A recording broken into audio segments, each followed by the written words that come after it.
All right, everyone, we are back at it in the Steam Zone. It's another remote episode. I'm here in frigid old Brooklyn. Ben, where are you?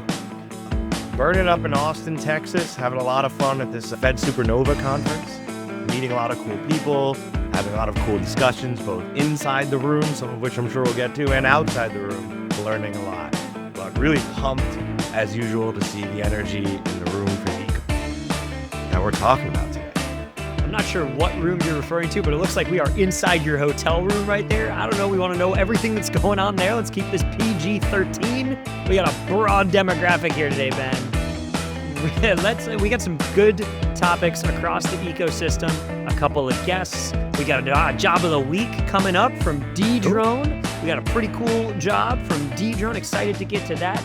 But let's start right there where you are, Austin, Texas, Fed Supernova. What do they call it? Where the center of gravity of federal supernovas in Texas? I don't know. Somewhere, a lot's going on. What have you been up to today, Ben? Talking to everybody from government people in the innovation world, to really cool startups that are doing really interesting things, figuring out how they're going to get their stuff to the DoD, the classic valley of death. Something missing from the conferences we're still not seeing, I think, as much. They're getting better, but the traditional people within the POs that are making these decisions, that detail is missing from our innovation ecosystem. And I think it is the key detail that will determine whether this whole defense tech world is ultimately a success. But that doesn't mean... Isn't there a ground stop, Ben? Isn't there like a ground stop on DoD traveling for these conferences right now? They're not supposed to engage with There were a lot of think DoD officials here. No, So I don't know the details there, but I think these are good events, right? And especially where you generate momentum and excitement for the industry, for the work. I spent some time on my own, going to the Army Software Factory, going to the Marine Corps Software Factory, and just leave really energized, seeing soldiers, seeing Marines doing really cool stuff. A lot of it is in the area that I think I would love the defense tech ecosystem to think about, which is we've got drones galore. We've got a lot of cool, sexy stuff of autonomy, and those are important, and we need to win on that. But there's a lot of low-hanging fruit. There's a lot of work getting done and then not getting done because we don't have the focus around just what makes the Marines' life better day to day. What are the tools that are going to save them a couple hours here or there that when you aggregate together across an enterprise becomes really important? And I think the software factories are really knocking it out of the park there. I don't know the answer philosophically. You catch me on one day, I'll say one thing. Should software factories exist? Catch you on another. But I know there is the de jure and the de facto. The de jure, I don't know. We got to figure out what the role of a software factory is. What is the role of private companies? Who should develop software? But de facto, I think these people are doing really great work. That's important. And we need to continue making sure there are really great Marines, great soldiers, getting hands-on important code that is helping people just get better. Software factories are a little bit of a controversial topic, Ben, right? There's some people who think these things should die. There's business has no government the government has no business building software. There's other people who are basically the other end of the spectrum saying we shouldn't be buying proprietary code from anybody. We have Marines, we have soldiers, we have sailors, we have airmen capable of building this stuff. We got our themselves. Guardians in our Space Force. No, we got Guardians. You can't forget the Guardians. We got Kobayashi Maru out there in California. They're building away. So maybe just lay down that argument. What's the most important argument on both sides of that? If you were going to straw man it, this is Ben Jacobson's opinion, not the DoD's opinion. I think. One side is, listen, let's go to the Marine ethos. Every Marine is a rifleman, right? That is our core, right? And you get your rifle at boot camp, at OCS, and that thing is yours. You are tied to it, and that is your identity. Guess what? That is our identity. We don't make the rifles in the Marine Corps. We buy those things from a third party, from a private business. So at the very heart of our identity, the thing that makes us Marines, these rifles aren't something we make. And that doesn't hurt. So why is software different? I think is one argument. You don't need to make rifles. You don't need to make software. You need to be an expert user of it, right? You need to own it once it's made. But on the flip side, I think the argument could go, hey, you need to mod your rifle, right? You need to be able to take off your scope, add a PEC 15, add whatever you need to do, add your 203 grenade launcher. You need to know about the capabilities and limitations of your weapon so that you can modify it in an appropriate way to use it the best way. And so maybe there's a case there, I think, for software, which is I can't just have a rifle that I can't modify. I need to be able to use it. I need to be able to fix it. I need to be able to fix it when it jams so that I can keep firing. And so I think somewhere in the middle is probably the right answer. But I think hopefully that lays out at least how I think about those two things, which is, are we making rifles? Are we making code? Or you just need to modify the rifles? And what do we do? And how is software different? I think it's spot on, this software thing. And one way it's different is that the business model is a little bit different. A rifle you buy one time, and then you might buy some other materials. You haven't Software, heard of you might be paying rifle as a service?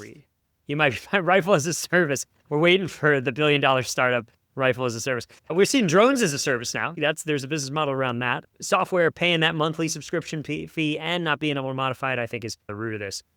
Interestingly, Ben, I'm not a big panel guy, not a big conference guy, but if there was one panel I was going to go to if I were down in Austin, the thing that caught my eye was the Kessel Run, the U.S. Air Force software factory, did a post-mortem, right? The leaders of that software factory dating back to, I believe it was 2016, 2017, when it was first stood up, were all on stage together for the first time at this event. You were there in the audience. What stuck out to you? What did you take away from that post-mortem? And I'm sure we'll get into some of the details about the story. We're taking a step back. I think what an awesome moment that we have former, current people having a discussion about what works. And that's really important, that we are experimenting, that we are trying things. And maybe they work, maybe they don't. We'll let you be the decider. You'll hear the story soon. You'll get the post-mortem. But hey, if we're discussing it, we're going to get better. And when we do the next thing, we're going to learn. And so having these discussions is really important. I got a surprise for you, Ben. While you were out carousing in Austin and crushing tacos all day, I caught up with one of the participants in that post-mortem, and we had a little Steam Zone post-mortem of the post-mortem. We had Bryon Kroger, who was the very first, one of the OGs, one of the founders of Kessel Run. He now leads an organization called Rise 8. Kroger came on the Steam Zone. I got to catch up with him. Let's go ahead and listen into that conversation. All right. Bryon Kroger, welcome to the Steam Zone, one of the Kessel Run OGs down in Austin. Now the founder and CEO of Rise 8. You guys are doing a lot of awesome stuff. But today we're not going to talk about Rise 8. You're in Austin for one particular reason. I think I'm not a big panel guy. I don't think you're a big panel guy. But one of the most important panels I've seen in the last few years, you guys did a Kessel Run post-mortem. But we want to do the post-mortem of the Kessel Run post-mortem right here, right now, on the Steam Zone. Bryon, start us off with, why did this need to happen, and why did it need to happen now? Yeah, first of all, I think it's important. A lot of people were like, post-mortem, is Kessel Run dead? If you're familiar with Agile ceremonies, a post-mortem is something you do after an incident. And it could be any incident. So a site reliability engineer on a platform does a post-mortem on an outage. It doesn't mean the platform's dead. So Kessel Run is not dead. I want to make that very clear. But we brought people from different periods of Kessel Run. So it was myself, very early days, handed off to Enrique as the commander, Brian Beachkowski, who had to pull out last minute. Unfortunately, he didn't come. And then the current commander, Colonel Rich Lopez. And so for each one of us, the focus was talking about during our time, we'll call our time the incident, what went right, what went wrong, and what would you recommend to the community to do differently in Software Factory 2.0? Why does it need to happen now? It needed to happen ages ago. In the military, we do this is an AAR, right? After action report. We should have done one after each major period of Kessel Run. But Enrique, to his credit, he put out a LinkedIn post a while back saying he wanted to do a big Air Force-wide post-mortem. A few guys jumped on it and said, hey, let's do a panel at least to get it started at Fed Supernova. So here we are. Yeah, I'm not sure I've ever called a panel must-see TV before. I'm not sure that there is a panel at any of these conferences that's actually must-see, because most of them are regurgitated content. But this is the first. It was N of one. And Bryon, I think you helped moderate. What was your takeaway? Give us a couple. And actually, let's back up for a second. There are some people tuning into this who may have never heard of Kessel Run before. So talk to us first off about what is Kessel Run, Why does it matter? And then we'll get into some of the lessons from the event. Yeah, for sure. Short version. I was an Intel targeteer, used really terrible software, got pissed off, applied for acquisition Intel Exchange, showed up at Hanscom, called DIUX, got put in touch with Enrique Odi at the time, and we started another transaction authority that later adopted a major program of record called Air Operations Center that famously got canceled by Senator McCain, 10.2, not canceled. He withheld funding until Lifecycle Management Center came up with a new way forward. And Enrique had done a really cool experiment in Silicon Valley, and we decided that was the way, and Kessel Run was born between two program offices and DIUX. But what was cool about Kessel Run is we actually delivered software. I could just stop there, period. But we delivered it very quickly. And just as an example, first app, we went from idea on a whiteboard to used in operations in the Middle East in less than 120 days.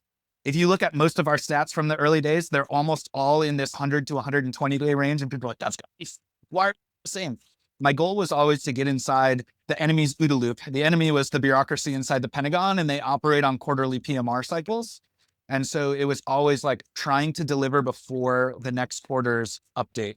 So that instead of having debates in boardrooms, I could point to working software in production and have like user testimonials. So like Kessel Run, just like we did one app, then we did 5 more apps, then 15 more apps. And before long, we were like a 500 person dev shop. And what was cool also is we had a lot of blue suiters.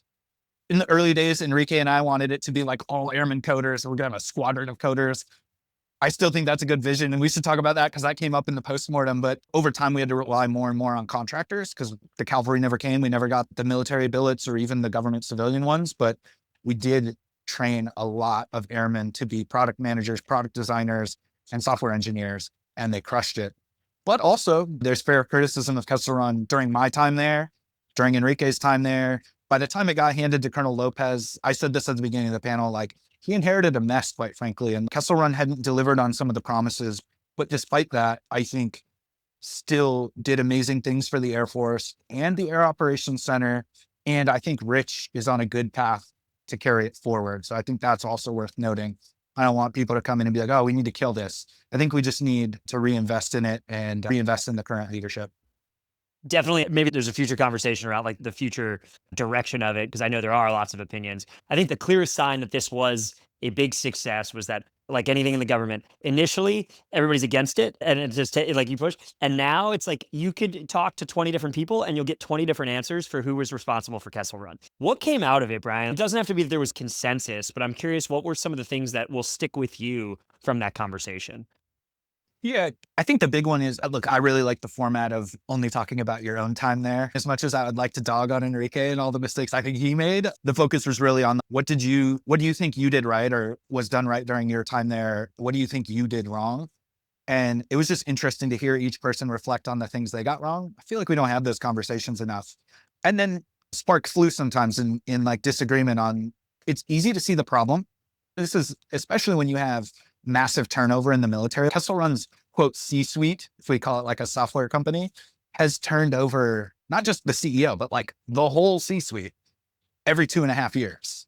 Like what software company can survive that? But what happens during those periods is everybody sees the problem, but it doesn't mean they properly diagnose it. And that's why after action are so important. And it's interesting to see that even Enrique and I, who are like thick as thieves, have very different opinions about what went wrong. And we should probably get to some sort of consensus on that so that we can inform the next generation. We really went high on team empowerment. Hey, let the people closest to the problem figure out the solution.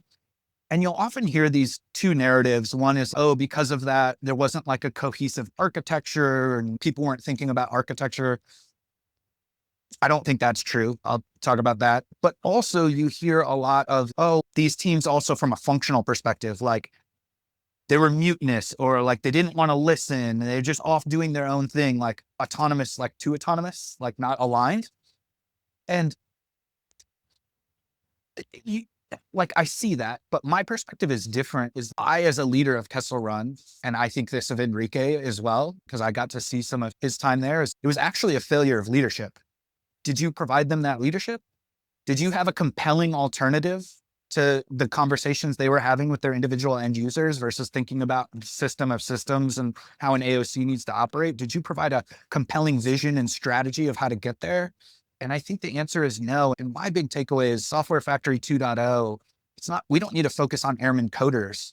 We need to focus on digital leaders. When I left Kessel Run, I was leading a 500 person development organization and really like a 1,400 person because we had all this legacy stuff too. There's not a software company in the industry that would have hired me to run their 500 person dev shop. So what business do I have running Kessel Run? Now, that said, it's not like there was a better option.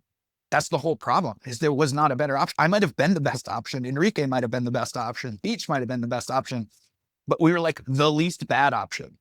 And that's a real problem. And so I think for me, the biggest takeaway after hearing everybody's comments is, holy shit, we need to invest in digital leadership, whether that's taking material leaders and making them software leaders or something else altogether. There was a conversation about, should Lifecycle Management Center even own software factories or should they be operational units? But we need the digital leaders to lead these things. And we got to stop blaming all the ICs. Like, they weren't thinking about architecture. They weren't thinking about system of systems. It's, whose problem is that? You were the one leading them. What are the changes that you guys think need to be made right now to not throw good money after bad, or to help these guys have the best chance of success? Because at the end of the day, we should all be rooting for success of these entities and the mission. Yeah. So maybe like an interesting reframe that's important. So my man, John Ferry, I love John Ferry. I'm going to call him out though. He posted a meme of Software Factory shouldn't exist, change my mind. And my thing is like, there's this weird double standard. It's like, all right, what's the alternative? My thing is non-software factories shouldn't exist. Change my mind. Like, the status quo ain't working. So yeah, we got some things wrong, but I do think that there's a future here. What does that look like?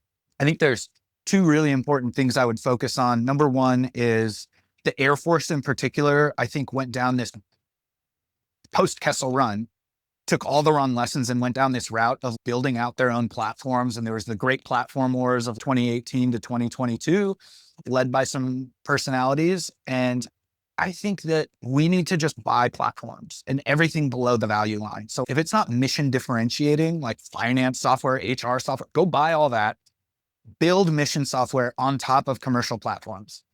And that would be one major focus area. The other one, I think, is metrics and accountability. We've got to get a lot better at measuring software development in two ways. So I'm finally starting to see some traction on the first, which is measuring the software delivery performance itself. Like, how good can you ship code? So we want to measure throughput, stability, and reliability. And DORA provides an industry standard for measuring that, like 5 main metrics we could look at for every program: lead time, deployment frequency, mean time to restore, change fail rate, and reliability. Those 5 metrics. So I'm excited that I'm seeing people start to focus on those. But one problem I'm seeing that everybody needs to realize is they're allowing people to self-report. When you allow a contractor to self-report their software delivery performance, it's always good, as you could imagine. And this problem extends to the government. When the government is in charge, when it's government-led software development, it's the same problem. So we need a third party, call it an audit or IG, or I don't know who it is, the software IG that comes in and measures these, and preferably measures them in an automated way as well. So there's no question. But the second thing that you have to make sure that's more important is mission. Once we deliver the software, not do users love it, we need that too. Like, we should track user sentiment, NPS, but does it actually move the needle on the mission? So if we're talking about Air Operations Center, they produce air tasking orders. Can we produce the air tasking order faster, cheaper, better, higher quality? Can we produce the master air attack plan with 2 people instead of 4, in an hour instead of 4? Those are the things we need to be measuring. Nobody's actually measuring that. It's wild. And I would say you have to have both. You have to have really good software delivery performance, and you have to hit some mission metric that matters.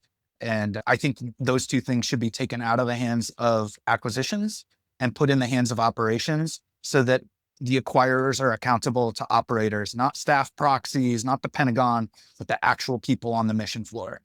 I love it. This is concrete. This is actionable.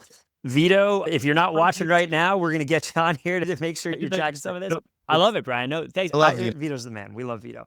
One more thing I'm gonna add to what you just listed, which is that here, I think there's another element for how the military really ought to evaluate success, which is, how do these organizations produce great leaders? You talked about leadership up front.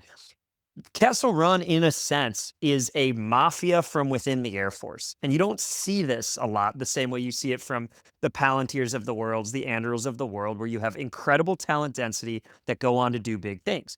Bryon, you're now building, you said someone wouldn't have hired you to run their 500-person organization. That's fine. You're building your own, and you're well on the way there. Enrique, what he's done at Second Front has revolutionized the way that companies deliver software, outside vendors deliver software to the Department of Defense. I don't know exactly where Beach is, but everybody all the way throughout that ecosystem.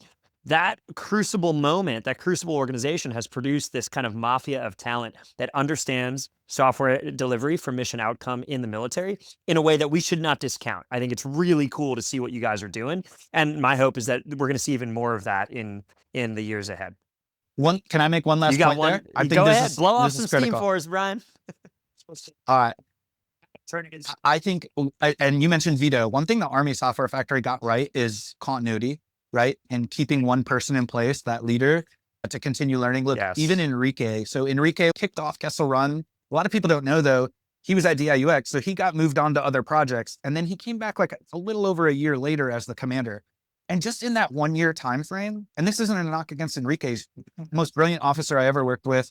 He was my hero, like super motivational to me. But in that 1 year gap, he came in with just so much context and skill gap that he spent, in my view, probably, and I would have to ask him, I don't know if this is fair, but maybe he would say less time. But I would say he probably spent 1 to 2 years of his 2.5 year command just getting back up to speed. Right. And he's got to make decisions in that time frame because you're hyperscaling. So you can't bring a CEO into a hyperscaling environment like that. And then poor Beach, he got even worse. He's got to catch up on 4 years. And then Lopez. And so you keep doing this. And so they've left Vito in place. And one thing that I've heard, the Air Force said this to me all the time. I still hear it said all over. These things can't be personality based. No, screw that. Embrace founder mode. Embrace founder mode, invest in one person with a great personality, like Vito, for instance, and just push into that, lean into that. They will train other people that can go on to start the next thing. So like use osmosis, start spreading that goodness around. But yeah, don't keep rotating people out. It has to be personality based. This isn't standard operating procedure. We'll get to that in 10 years where we have the infantry mentality of one person gets shot and you just send the next guy in. We'll get there. But that's not where we're at right now. And we have to recognize that, plan for it. So just embrace founder mode. I love that. Founder mode for the military. I think it's pretty clear. You look at history, it is not organizations that disrupt themselves in big DoD. It is people that change organizations and prioritize ruthlessly. Bryon, this was so much fun. And this is the postmortem of the postmortem. I have to have some others on to keep pulling this thread. Thanks for making some time. I know you're busy down there. I appreciate you, man. Yeah, appreciate you. All right. So, Ben, hearing Bryon kind of reflect on that, you've now heard it twice. You saw the postmortem, and now you've seen the postmortem of the postmortem, talking about leadership, talking about metrics, talking about the importance of keeping people in places for long enough. Big software companies, Microsoft doesn't force leaders out every 2 years. What hit you hearing that maybe for the second time? Or do you agree with some of what Bryon had to say? The fitting the DoD model, which works for a lot of things, and then taking a private sector model and trying to mesh those together, you are always going to have tension, right? By the nature of the prop. And so I think the question is, what things can you take from the private sector that work? Obviously, longevity and role works. But this is a different organization to the DoD, where there are good reasons to rotate people around. And that creates the living, breathing enterprise we have. So are there ways to keep certain people homesteaded in one place? Sure, and we need to be creative about that. But I don't think we can just say the DoD is static, you join your one unit, and that's it forever. So the details, as usual, will matter here about how you move things around and how you do that. But I bet you there's a way, and as we learn more, to get creative about solving some of those problems to get longevity. The Steam Zone merch shop is on its way, and the details matter. Execution matters. We're getting some t-shirts made. If you agree with Ben that this shit matters, we got a t-shirt for you. I think that might be in the near future here. All right, let's keep this thing moving. Another thing coming out of Austin right now, we got a product launch. We're going to do a product launch live on the Steam Zone. This is a first of its kind. Let's bring in a friend of the program. We've got Robert Fehlen, CEO of Dark Corner Solutions, right here in the Steam Zone, the week of the launch of Mission Cultivate. This is a big deal. Ben, Robert are on the ground in Austin. Take it away, Ben. Well, excited to be in a lot of action here at Fed Supernova, but we've got a new ecosystem tool and we want to learn about. So tell us about Mission Cultivate, and don't just tell us what it is, but why you're building it. Awesome. No, great to be on here. Noah and Ben, excited for the quick conversation. We are heavily caffeinated. Currently, we're going right into launch, and I think the adrenaline is keeping everyone working hard at it. But yeah, no, at its core, Mission Cultivate really started out from the problem even we were having as a small business trying to break into defense and grow in defense of, hey, how do you actually network and communicate and collaborate? Well, it's showing up to these industry events, right? Like Ben, you and I doing right now, Fed Supernova, because that's where the connections happen, right? It's not just in passing. It's not just searching on Google, right? It's the actual human to human interactions that are occurring here, especially in the conference, but then of course the happy hours afterwards is sometimes where the real business gets done at the same time. So outside of that, the ways we connect in the industry is like shouting into the void of LinkedIn, which seems to have become, Facebook for professionals nowadays, and their changes in the algorithm. It's a national pastime, Robert. It's a 100%. national pastime. 100%. So baseball's done. LinkedIn posting is in. LinkedIn posting is done right now. And then, of course, the real value in some of the signal groups and the Slack groups and the Teams group that we're all aware of that can be very chaotic, right? That aren't necessarily structured for large groups of individuals to be able to communicate and interact on an ongoing basis. So that was really the heart behind. Really, we decided, hey, in the world of AI is the future. Like, we're going to bet big on the human to human interaction and the value of that. So how do we not only create more value out of the events and the interactions that happen, but how do we keep the conversation going when the happy hour shuts down? So that's really the core and the heart of it. But the brief description would be it's a more discrete social networking platform for national security and defense. So I think everyone on the government side, allied countries, academia, venture capital, non-traditionals, traditionals, the list goes on. If you're here with a mission or goal behind what defense and supporting that ecosystem, we want to see you providing value and finding value on the platform. Awesome. Robert, talk to us about the platform itself. Y'all went live Tuesday, 19th. Some people are coming in. What is going on so far? Who is joining? What are you seeing? What's coming down the pipe? And how do I get on? Yeah, no, love it. Yeah, we'll go through that. No, it's fun. So earlier this year, we set out with a goal of our team of, hey, what does the wait list look like? What's our dream wait list look like? And collectively, our company came up with 1,000 users on the wait list. So that's what we were going after. We started demoing live at Soft Week in early May. We arrived here now August 19th, and we are over 60,000 now currently on the wait list, which is just insane to even say out loud.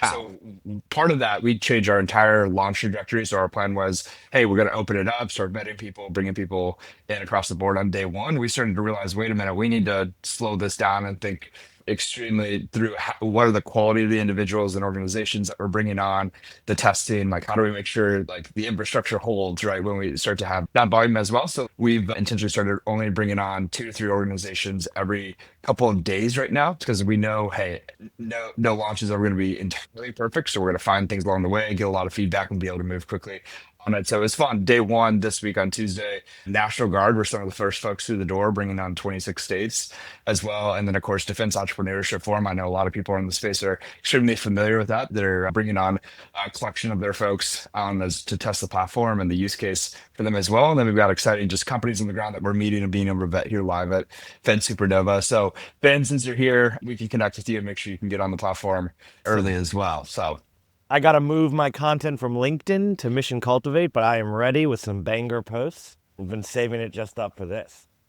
Love it. The Steam Zone has got a direct pipeline. There's going to be a stream of steam heading straight for Mission Cultivate. We're excited about it. Robert, yeah. If this goes well, when you guys win, I shouldn't say if, when this goes well, when you guys win, what happens in this future world that's not happening today? What is a future with Mission Cultivate for the mission set?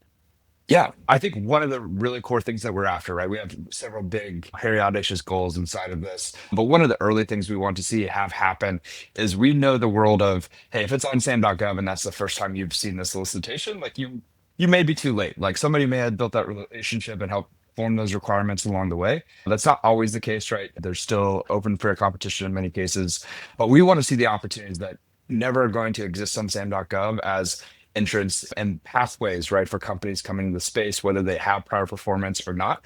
And the whole world of like even non-traditional starting to recognize like the ability to team and partner up with primes and other organizations and academic institutions and venture capital and how much it's necessary. It's not always just I'm going to go sell my thing directly to the government. So how do we surface those problem statements from different government organizations that are relying on really word of mouth, right, and who they know in their Rolodex or from their consultants that they leverage? Now, how do we actually source at scale to make sure we're getting the best of the best solutions out there to be able to test, get end user feedback, right, and then see where we go from there? That is awesome. Noah and I talk a lot about there being people in the ecosystem that are putting out a lot of fluff. I'm really excited because I think this can cut through that. So excited to continue to watch you guys grow. What are your biggest concerns?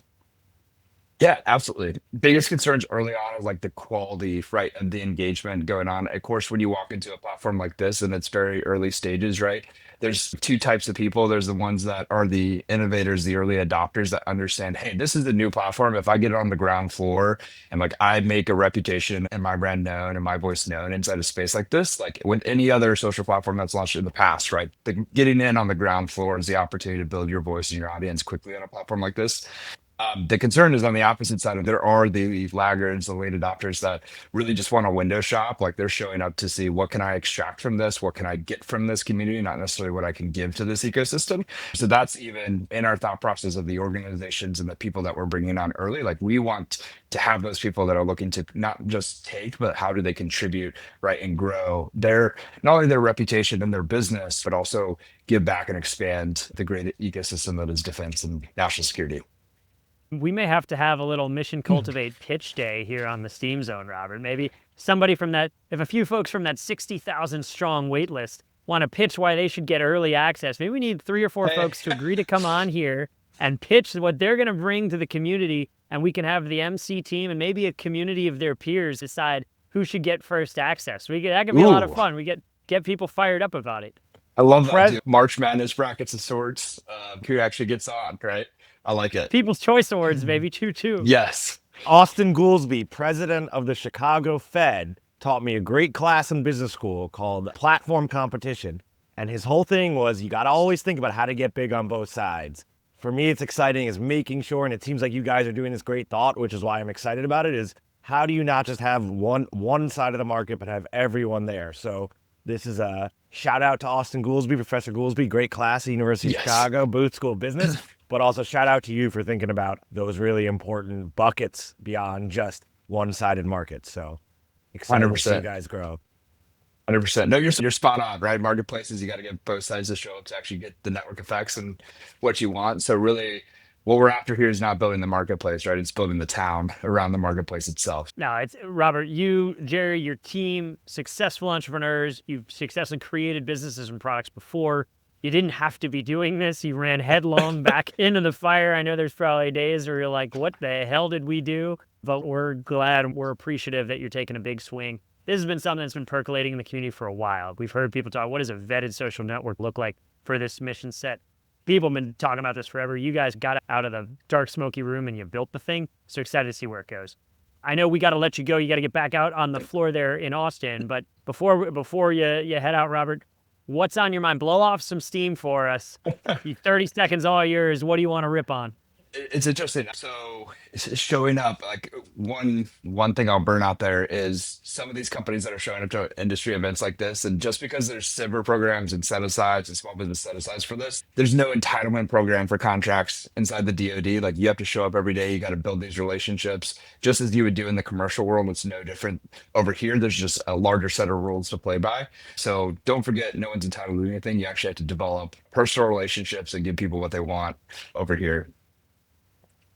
No entitlement for it. Well, there are entitlement programs in government, but it's not in the small business community. I love Correct. that. Yep. All right. Robert, thanks for what you're doing. We are excited. Follow Steam Zone's on Mission Cultivate, Front Door Defense, Crossing Valley, Defense Tech Jobs. A lot of content is heading to Mission Cultivate. We're excited to partner any way we can. And stay tuned. There may be a pitch competition here. I don't know. We didn't talk about that beforehand. I just threw that out there. But appreciate your time, Robert, and have fun down there in Austin. Sounds good. Thanks, Noah. Thanks, Ben. Great product. So, Ben, are you going to be hopping in on Mission Cultivate? I'm already inside. We got to get you in there. Yeah, I'm waiting for my login, but excited to jump in. All right, let's move to our next topic here. Some news this week. What was billed as an investigative piece by Reuters, targeting really the Navy. And it's not news that the Navy's been trying to build autonomous ships. Recently, Program Executive Office Unmanned and Small Combatants, or PEO-USC, started accepting proposals for the Modular Attack Surface Craft, or MASC program. They want medium and large vessels that can carry containers, surveillance equipment, and can even conduct strikes. That was on the street. We've talked about that. That is now in the rearview mirror. The winners will be announced hopefully here in the next couple of months.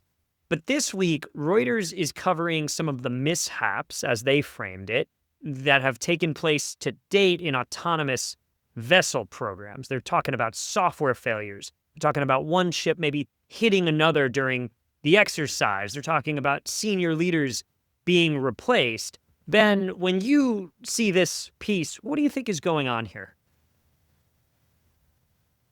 The details matter. Caveat. But what I see is not a failure, right? What I see is experimentation.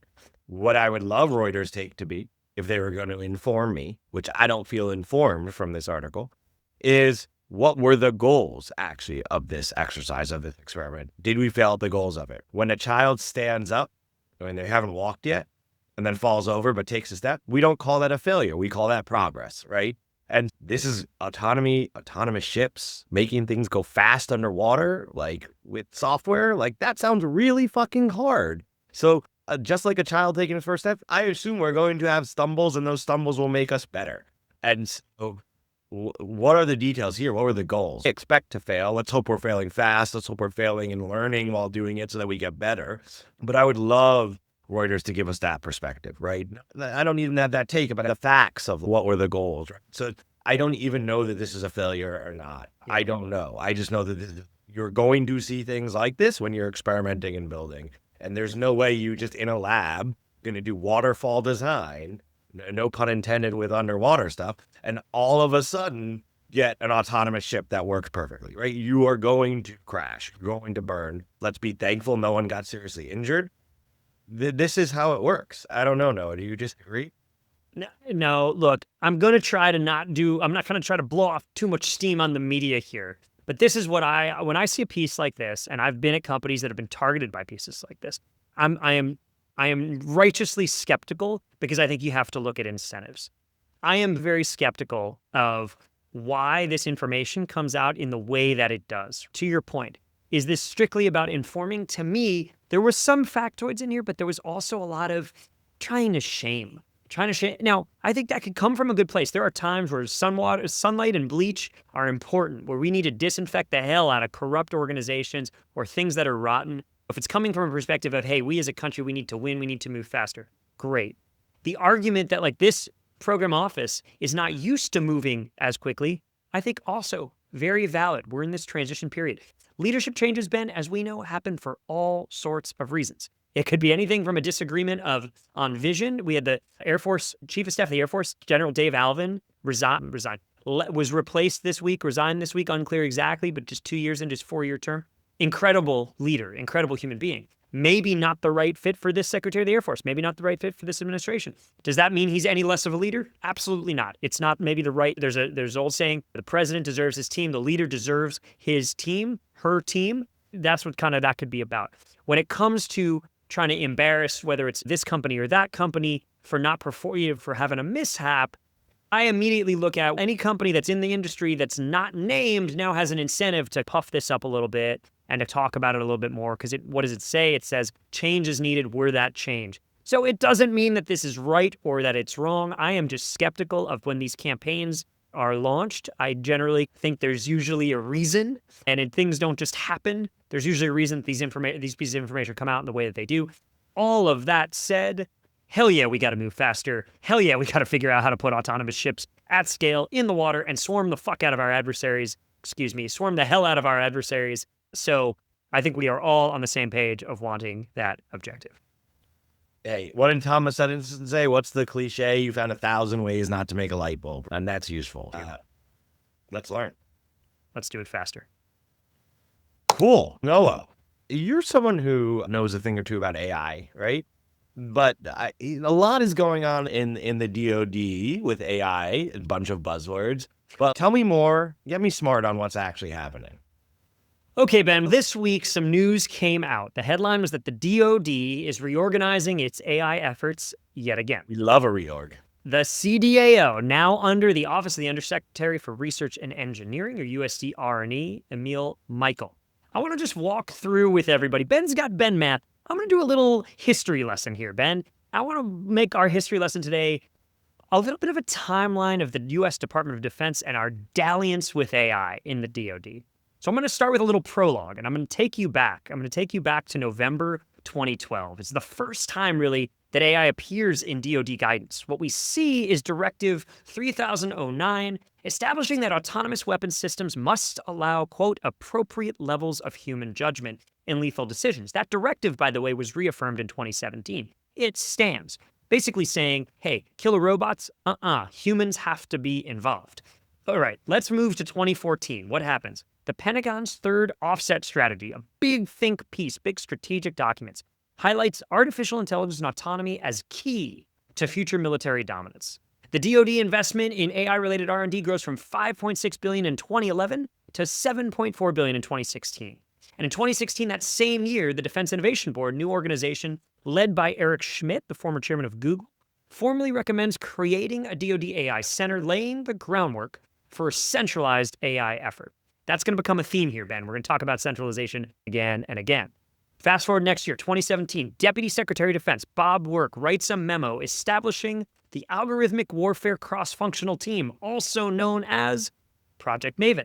The goal of the effort is to accelerate big data and machine learning efforts inside DoD. There wasn't even that much AI at the time. The initial focus was to apply commercial computer vision models to automatically identify objects in millions and millions of hours of video that was coming off of drones, UAVs in the counter-ISIS campaign. We were still focused on terrorism at that point. And that team was led by a Marine, Ben, a Marine colonel, Colonel Drew Kukor, something of a legend in the AI space.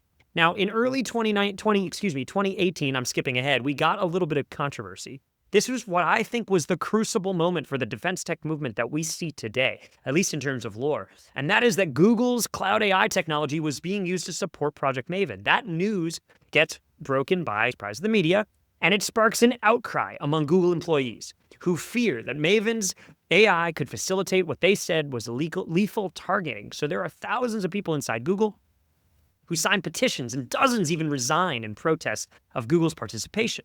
So Google announces it would not renew its Maven contract after it expired in 2019, and they also introduced new AI principles bearing work on weapons. They were called ethical principles. We'll leave that one for a later conversation. I think everyone knows where we stand on that. That clears the way for other companies, other primes, notably Palantir and a company called ECS, to move into that prime spot and start leading DoD's work with Maven. That same year in 2018, we see the Deputy Secretary of Defense, Pat Shanahan, who creates two entities. First, the Joint Artificial Intelligence Center, known as the JAIC. The person in command of that was Lieutenant General Jack Shanahan. It was created to synchronize high-priority AI initiatives across the entire DoD. And the second organization was the Office of the Chief Data Officer, CDO, under the Chief Management Officer. And that person was responsible, basically the enablers of AI, improve data governance, accessibility, and quality. That's to make AI possible. We have to have our data in similar formats in similar places. Cloud becomes a big focus. In 2019, we also get the first DoD AI strategy. We get a bunch of national mission initiatives, or NMIs, under the JAIC, including a Joint Common Foundation environment to accelerate AI tool development and the operational employment of Maven. You start seeing contracts let. You see the JAIC gets reorganized a few times over these years, right? In 2020, COVID year, also strategy year, Ben. We see the introduction of the AI ethical principles, the DoD data strategy, and then we have CDO, Chief Data Officer Dave Spurk. There were some leadership changes, and Congress elevates the JAIC directly to the Deputy Secretary of Defense, out from under the Chief Information Officer, which is why the latest news is seen as demoting the role of AI. Jake was rolled up under the DepSecDef. Now it's out from CIO to DepSecDef. Now we're pushing it back to R&E.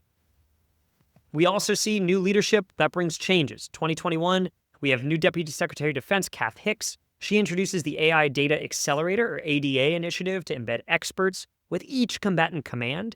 We get a DoD AI education strategy, prepare the workforce to make them AI ready. And we see the department-wide Advana data analytics platform, as well as a Chief Data Officer Council. Never let a good problem get in the way of a reorg. With all this new stuff, DepSecDef Hicks needs to streamline all of these organizations. So in 2021, she announces the Chief Digital and AI Office, CDAO, which merges the JAKE, the Defense Digital Service, DDS, spun out from U.S. Digital Service, the DoD's Chief Data Officer Office, and the Advana Data Platform team. They're all rolled up under this CDAO, this single entity. It comes online in June 2020, led by Dr. Craig Martell. It reports to DepSecDef Hicks. Now, notably, what is not in there, Ben? What is not in there in 2022 is Project Maven, which has been moved to the NGA, the National Geospatial Intelligence Agency, to make use of their imagery expertise. This new entity, the CDAO, yields a DoD data analytics and AI adoption strategy and the Tradewin Rapid Acquisition Marketplace. Now, over the past year, Ben, CDAO has been working closely with the Office of the Undersecretary of Defense for Research and Engineering on a new comprehensive DoD AI strategy mandated by the White House National AI Initiative. That's really what lays the groundwork for this week's announcement, which is that the belief inside this department that really these AI initiatives belong with an engineering organization. So is it a demotion? Technically, absolutely. Will it change the way that office operates? Perhaps. I think a lot is to be seen, and as my good friend Ben Jacobson likes to say, details matter. Great stuff, Noah. Really exciting detail. I never thought a history lesson. I used to fall asleep in history, but I was wide awake for all of that.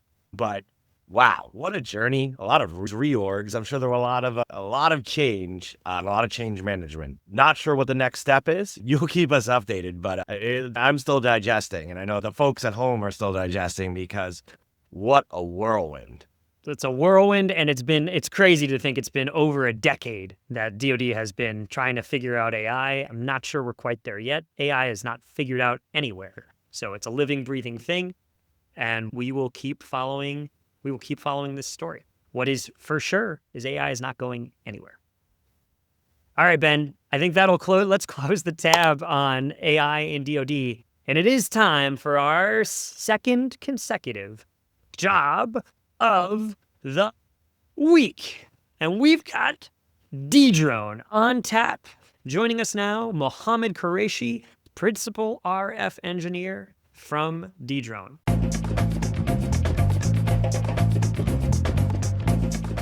It is time for Job of the Week, and I am excited to be joined this week by Mohammed Qureshi, a Principal RF Engineer at Dedrone, now an Axon company. Mohammed, excited to have you with us.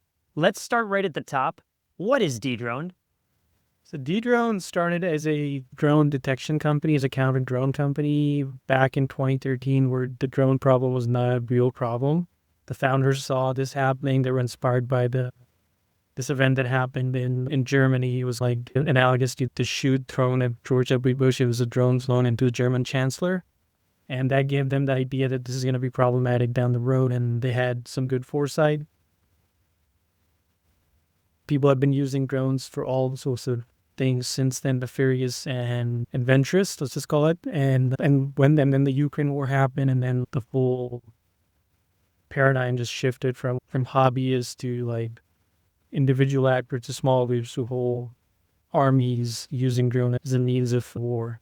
So Dedrone has seen a lot of growth. We develop a lot of sensors in different modalities, ranging from RF sensors to we don't develop cameras. We mostly focus on RF sensors, but we integrate with a lot of vendors out there to integrate radars, cameras, and then we have built our own software in-house to fuse all this information together so we have awareness about every single flying object in your airspace. So we were an airspace security company, and we focus on that, and we incorporate every piece of information we can get our hands on.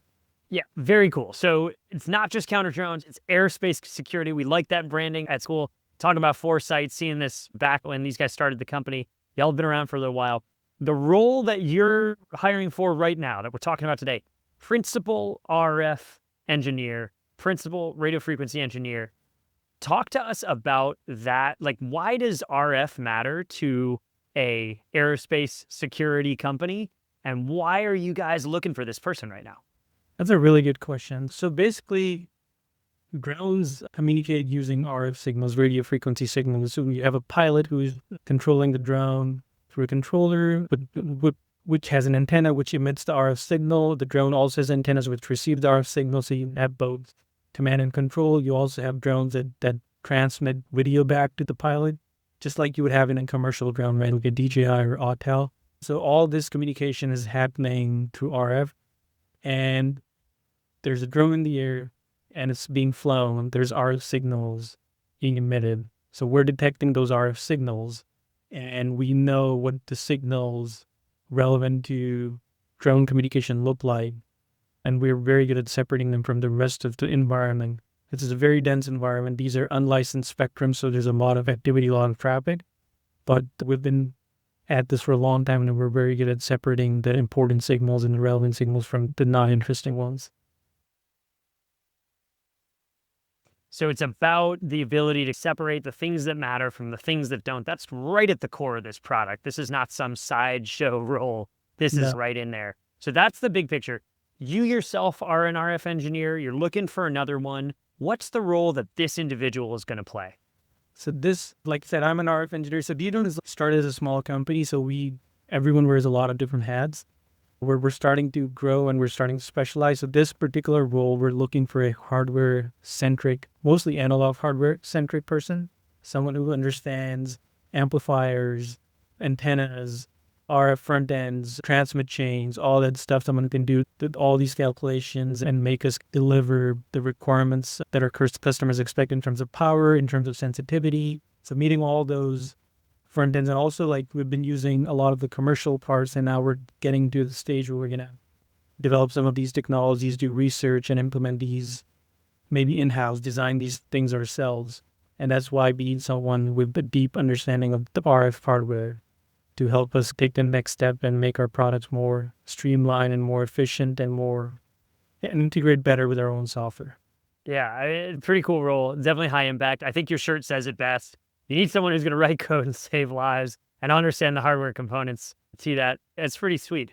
All right, I know you've said a lot of cool stuff already, but pitch the hell out of this role, Mohammed. What if you were telling your best friend why this was the role of a lifetime? What do they need to know? Who are they going to work with? What does a day look like? Give us the highs. Let's start with the highs. So let me start by telling you can write code, you can develop hardware at any company, right? Why do it at Dedrone, right? What makes Dedrone stand out? So I think the thing that spoke to me, I've been in the defense industry for a long time, but Dedrone stood out because it was refreshing. The company's, like I said, like the whole mission has evolved, right? The company's mission has always been about protecting life, about protecting the airspace, and providing security to customers, right? So the mission is really noble. Let me give you examples. We work with a lot of correctional facilities where there's a lot of contraband taken in and out, and I'm not at liberty to say a lot of our customers and how we help literally save lives daily. Like I don't think I've been this close to impact. Like I worked at big contractors where you build something for 5 years, it may end up with a customer, you never get to see the effect of it, right? At Dedrone, I get to see the effect of things that I do 2 months ago and to see them being deployed and actually have an impact. Like I said, I'm not at liberty to say a lot of those things, but I can talk about it. That's the best sales point. People love a good, I can't tell you the really good stuff. That's awesome. But one of the things that I would mention is we are silently working in a lot of these events, like sporting events, concerts, NASCAR, Formula One, correctional facilities, airports. A single drone can come close to a runway and take down the whole operation of that airport because of security reasons. So I think that's the most important reason, the mission. And with Axon acquiring us, like their mission perfectly aligns with ours, which is how to save lives, right? Their moonshot goal is to reduce the gun-related deaths by 50% in 10 years. That's why it's called a moonshot goal, right? But so I think that's the most important thing. I know my work has an impact. That's what spoke to me. Now let's talk about the technical stuff. At Dedrone, every day is interesting. It's fun. It's challenging. We're not working on easy problems. We're working on hard problems. So that's why your brain is, even though like you're done for the day, let's say you've done coding, you've done developing your hardware, your brain is still thinking. I get some of my most amazing ideas when I'm out walking, spending time with family, because the problems are so intriguing. I'm thinking about them. And also the culture. Dedrone grew up as a small company, like I said, so everyone knows everyone. We know the CEO, we know the CTO, we know all the C-suite. We were like in the trenches with them, solving these problems when we were small. So the culture is really amazing, and combine that with the mission and the complexity of the problems that we solve, it's just a fantastic place to be. Awesome. Nice job. You laid out a lot of good arguments there. Turn that on its head for us, Mohammed. Who should run away and absolutely not apply to this job? So if you want to be comfortable, if you want to go into the office like 9 to 5 and expect to see the same repetitive stuff pop up on your desk, I think you're probably not going to find it here. You're going to be working on one problem, and like the world, the global, like I said, we're making impact real time. So the world is also making an impact on how we have to change and adapt our products, right? So something that happens, let's say in Ukraine, will influence what we're doing to that next week, right? So we're directly linked to what happens in our world, right? So it's going to be exciting. You're going to see a lot of new stuff, and you're going to be asked to kind of push the envelope, right? You're going to be asked to, if you want to do simple cookie cutter things, Dedrone is not the right place, because we're pushing the envelope, but at the same time, we're a dual use company. So we're trying to do it at within budget, so we can like cater to different markets. So I would say if you're comfortable, like in a role that's very predictable, Dedrone is not the company for you. Expect turbulence in terms of excitement. Expect turbulence is the banner.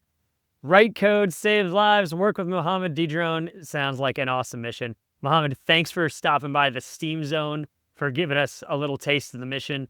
Good luck out there, man. We're rooting for you. Glad to be here. Thank you. All right, with that, Ben, your favorite time of the week, baby. Blow it off. Noah, well, I've been in large organizations. I've been in small ones. I've been in large government ones. I've been in small ones. I've been in startups. I've been in traditional companies, right? I've seen it all. Still have a lot to learn, not saying I'm great, but something I am great, but something I really want to blow some steam off on is the costless veto. What does that actually mean? I am talking about when someone, Noah, you come to me with a good idea, you're fixing a problem, and I just say no. And instead of saying no, but here's a way to do it, or instead of saying no, but now I own your problem because I'm stopping you from solving it, I just say no and walk away. And you're stuck with the problem, and you're stuck not having a solution because you tried something and there's no way to do it. We need to make it harder to say no. Not that you can't say no, but that if it really should be a no, that it costs you something, and that makes it worth it to say no. So I want to veto the costless veto. I'll come up with an acronym for next week that works. VCV. I don't know. We know Veto the veto, baby. Veto the veto. My steam of the week, Ben, is late August vacations. And here's why. I'm not begrudging vacation. Everyone's going to think I'm the curmudgeon. Last week it was balance. This week it's vacation. I love vacation. I love to travel. Here's my issue. September is banana land, man. It's back to back, balls to the wall, week in, week out, events, travel. People are sprinting to the end of the fiscal year. It's the shot goes off beginning of the end of the fiscal year, beginning of the end of the fiscal year, beginning of the end of the year. Everybody's back at work. You're working hard. How the hell are people supposed to be gone the last 2 weeks of August when you're preparing for all that work? You got to get meetings done. You got to have logistics in place. You got to get budgets approved. This is the wrong time to take your kids to Disneyland, people. I love the kids at Disneyland. Good for them. I'm not a Disney guy. Ben's a Disney guy. Enjoy Disneyland. Go to the national parks. Go to friggin' Big Sky. Go to Yellowstone. These are the best places in America. Do it at the beginning of the summer. That's what I'm hereby advocating. Go June and July vacations, people. August, not a vacation month. August should be a working month. We need to prepare. This is why my first week of the new year is the last week of the last year, Ben. I'm not a last week of the year off guy. I like to, when everybody else is off sailing the Caspian Sea, I like to be preparing for what happens the first week in January when the shot goes off. Prepare early, reap the rewards later. Take your vacations in July. Okay, switching my vacation, just canceled everything. Thanks for that take, Noah. Thank you for tuning in, everybody. It's been a great week. Don't say no, say yes, and we'll see you next week.